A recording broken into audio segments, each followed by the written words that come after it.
तमाम देखने और सुनने वालों को अस्सलाम वालेकुम। आप देख रहे हैं मेरा यूट्यूब चैनल और मैं हूं आरिफ राही। नाज़रीन, पाकिस्तान में खुदा खुदा कर इलेक्शन हो गए, लेकिन इलेक्शन होने के बाद अब इलेक्शन का जो मामला है वो हल नहीं हो रहा।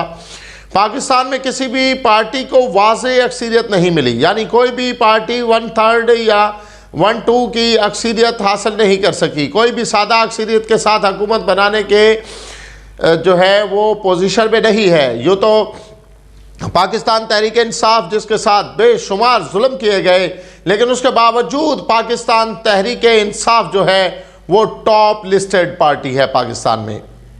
उसके बाद जो दूसरे नंबर पे है वो मुस्लिम लीग नवाज़ है और तीसरे नंबर पर पीपल्स पार्टी, जिनके पास ज़्यादा सीटें हैं। अभी ये बात सामने आ रही है कि नवाज़ लीग जो है वो शहबाज शरीफ को वज़ीर आज़म बनाना जा रही है।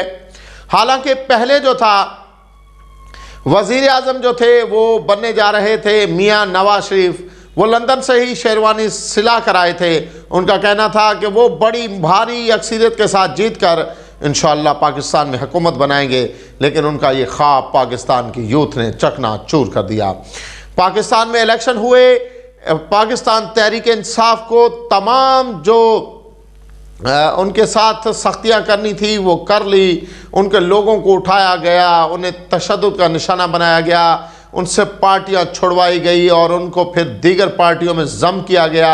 उसके बावजूद भी पाकिस्तान तहरीक इंसाफ लीडिंग पार्टी आई पाकिस्तान में।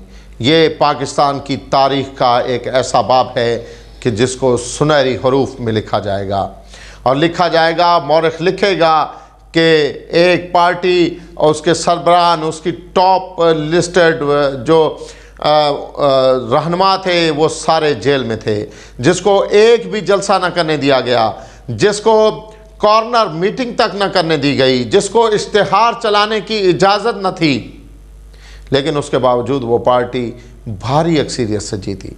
जी हाँ, ये एक तारीख़ का नया बाब है। सुनहरी बाब तो नहीं कह सकते, क्योंकि पाकिस्तान तहरीक इंसाफ की 2/3 मेजॉरिटी को क्रैश किया गया और इस तरह से पाकिस्तान तहरीक इंसाफ को पीछे धकेलने की कोशिश की गई, लेकिन फिर भी शायद उतना पीछे न धकेल सके जितना कि समझा जा रहा था।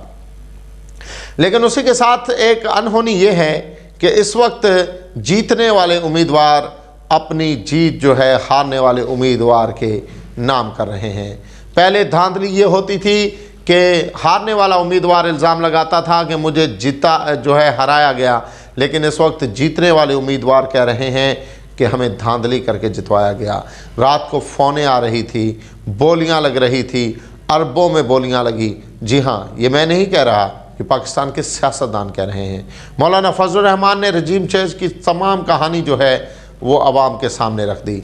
नदीम मलिक के साथ जो एक सीनियर सहाफ़ी है, प्रोग्राम करते हुए फजलुर रहमान ने वो तमाम कहानी बता दी, जिसमें जनरल बाजवा ने किस तरह से पाकिस्तान में रजीम चेंज की और पाकिस्तान को बैक फुट पर धकेला।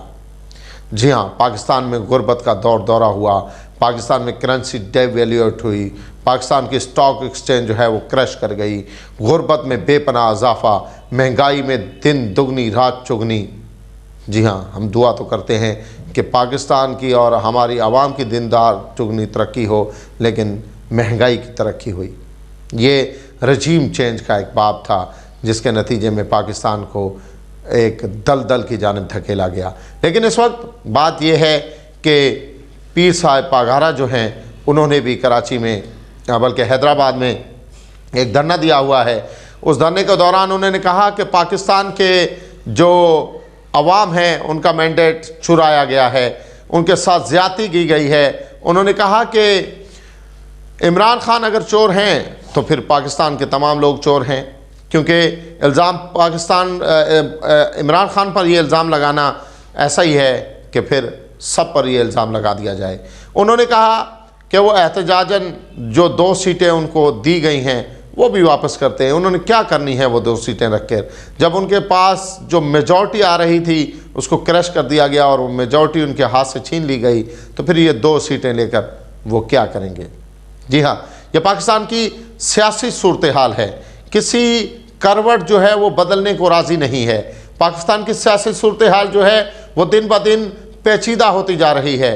अभी आगे चलना है।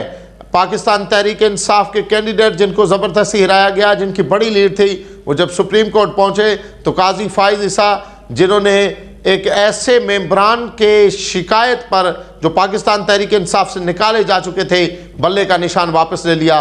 उनका ये कहना था कि तहरीक इंसाफ में इलेक्शन जो हुए इंट्रा पार्टी वो सही नहीं हुए, लेकिन उसी के साथ जब 15 से 20 लोग ऐसे कैंडिडेट जो कि पाकिस्तान की नेशनल और सूबाई असम्बलियों के उम्मीदवार थे, वो अपना केस लेकर सुप्रीम कोर्ट पहुंचे तो उन्होंने सुनने से इनकार कर दिया। उनका कहना मेरा इनसे वास्ता नहीं। तो फिर ये साबित होता है कि जमहूरियत की फ़िक्र किसी को नहीं, फ़िक्र कुछ और थी कि किसी ना किसी तरीके से बल्ला छीन लिया जाए ताकि अक्सरियत ना आ सके, लेकिन उसके बावजूद अक्सरियत आ गई। लेकिन पाकिस्तान के अवाम दिल बर्दाश्ता न हो, पाकिस्तान के अवाम जोश और जज्बे के साथ डटे रहें, क्योंकि ये डटे रहने का वक्त है। वो कहा जाता है ना कि गिरती हुई दीवार को एक धक्का और दो, तो एक धक्का और लगेगा इंशाअल्लाह, और उसके बाद पाकिस्तान में इंशाअल्लाह जमहूरियत का दौरा होगा। आप और हम इंशाअल्लाह, और हमारा मुल्क खुशहाल होगा। आने वाली नस्लें जो हैं वो पाकिस्तान के मुस्तकबिल से मायूस नहीं होंगी, बल्कि पाकिस्तान के मुस्तकबिल पर फ़ख्र करेंगी। आज के इस व्लॉग में बस यही चंद ख़बरें थी जिन पर हमने आपके साथ तबसरा किया। इंशाअल्लाह नेक्स्ट व्लॉग में आपके साथ होंगे। अल्लाह निगहबान।